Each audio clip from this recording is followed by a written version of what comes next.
እማዬ ኧረ እማዬ ኧረ አንዴ አናግሩኝ። ኧረ አንድ ጊዜ አዳምጡኝ እማዬ፣ ምን አለ ቢያዳምጡኝ እማዬ።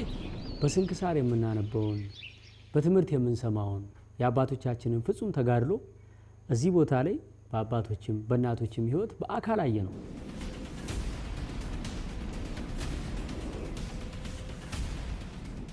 እነዚህ የምታዩቸው መነኮሳት ሌሊት በቤተ መቅደስ ኪዳኑን ቆመው አድረው ገና ሳይነጋ 14 እና 15 ጊዜ ወደ ወንዝ እየተመላለሱ ውሃ ቀድተው እንደ ግድግዳ የቆመ ተራራ ላይ በጠራራ ፀሐይ ሲቆፍሩ ብለው ደግሞ ሲመለሱ 70 እና 80 ኪሎ እንጨት በጀርባቸው ተሸክመው ደስ እያላቸው ይመጣሉ።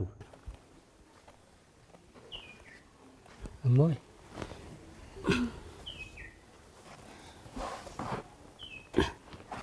ደህና ዋሉ እማዬ? እግዚአብሔር ይመስገን። ይቅርታ በጣም እኔ በሰላም የኖሩበት ገዳም ገብቼ እንደዚህ ማስቸገር እንደዚህ መረበሽ የለብኝም። በቅድሚያ በእውነት የተሰማኝን አድናቆት ክብር መግለጽ ፈልጋለሁ። እንደርሶ በ12 ዓመት ገና ታዳጊ ሆኖ ጊዜን እድሜን ህይወቴን ሁሉ ለክርስቶስ ሰጥቼ እኖራለሁ ማለት በጣም መታደል ነው። የሚገርመው ነገር እዚህ እጅግ የሚያቃጥል በረሃ ውስጥ እኛ ተኝተን ሲያልበን እነሱ እንጨት ተሸክመው አያልባቸውም። ይህን ሁሉ የሚያደርጉት ደግሞ እየጾሙ በባዶ ሆዳቸው መሆኑ ፍጹም ያስደንቃል። ከዚህም በላይ እግዚአብሔር የፈቀደላቸው እንደ ጋለ ብረት ምጣድ የሚያቃጥለው አለት ላይ ዱር ገደል ዋሻ ውስጥ ገብተው ክርስቶስ ከጠራን ብለው ይጋደላሉ።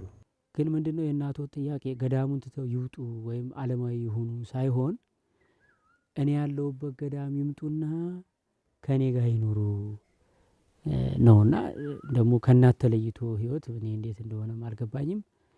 ግዴሎትም እማዬ እናቶ ከሚያዝኑበት ቀሪ እድሜያቸውን ደስ እንዲላቸው ባይሆን ጊዜ ሰጥቶታለሁ። 1 ሳምንትም 2 ሳምንትም ተመልሼ እመጣለሁ። ወስኑና ይጆት ዲድ እኔ እዚህ ብቻ ነው የፈለኩ መቼኝም ይሄ ነው። እነዚህ እህቶች በአብዛኛው እንደዚህ የሚለፉትና የሚጋደሉት ለራሳቸውና ለሆዳቸው አይደለም። እማዬ እንዴ ከእናት በላይ ምን አለ? በአንድ ገዳም ለምናኔ እናትና ልጅ አይመችም። ያው ያም እኮ ዓለማዊ ቦታ አይደለም እማዬ። እሳቸውም ገዳም ነው ያሉት። ወደ ዓለም ሂዱ ሳይሆን ከገዳም ወጥተው ገዳም ይግቡ ነው። ለውጡ ምንድነው? ምን ልዩነት አለው? እዚህ ያሉትን ደግሞ የሚያግዛቸው የለም።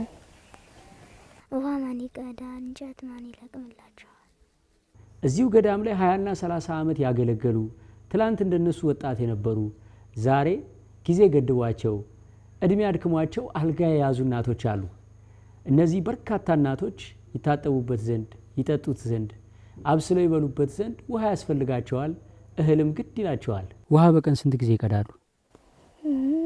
እንግዲህ ያነሰ ተባለ 10 ጊዜ ምናምን። 10 ጊዜ ወንዝ ይወርዳሉ ይህንን ስራ ተሸክመው? አዎ እሱም ሀዛን በላይ የሚቀዱ አሉ እህቶች አሉ። ጤነኛ ነው የምትሆኑት? ምንም ህመም የለውም ይሄን ጠጣችሁ? እግዚአብሔር ይመስገን። እንደው ትንሽ አስበውበት ሀሳቡን ይቀይራሉ? ትንሽ እዚህ 2-3 ቀን አድሬ ላናግሮት? አይ አልቀየረም በጭራሽ። እሺ እንግዲህ ማይ ስለረበሽኩት ይቅርታ። ልክስ ለእናቶቹ ውሃ ብታስገቡላቸው ጥሩ ነው። ለገዳሙ ውሃ ብታስገቡ። እነዚህን በወጣትነታቸውና ብዙ ማድረግ በሚችሉበት ዘመን ዓለምን ንቀው ለሀገርና ለራሳቸው እየጸለዩ ለኢትዮጵያ ሰላም የሚጋደሉ ወገኖቻችንን አይደለም የወንዝ ውሃ ንጹህ ውሃ ማዘርግተን ብናጠጣቸው የምናገኘው በረከት የስጋ ሳይሆን የነፍስ ፍስሐ ነው። ነገር ግን የጠየቁን ንጹህ ውሃ እንኳን አይደለም። አሁን ይግባልን የምትሉት የወንዙ ውሃ ይግባልን ነው እንዴ? እንግዲህ ከየት ይመጣል? ሌላማ እንጂ ንጹህ ውሃ የለም። የመንግስት መስመር የለም። የለም። የወንዙ ውሃ ነው ይግባልን የምትሉት?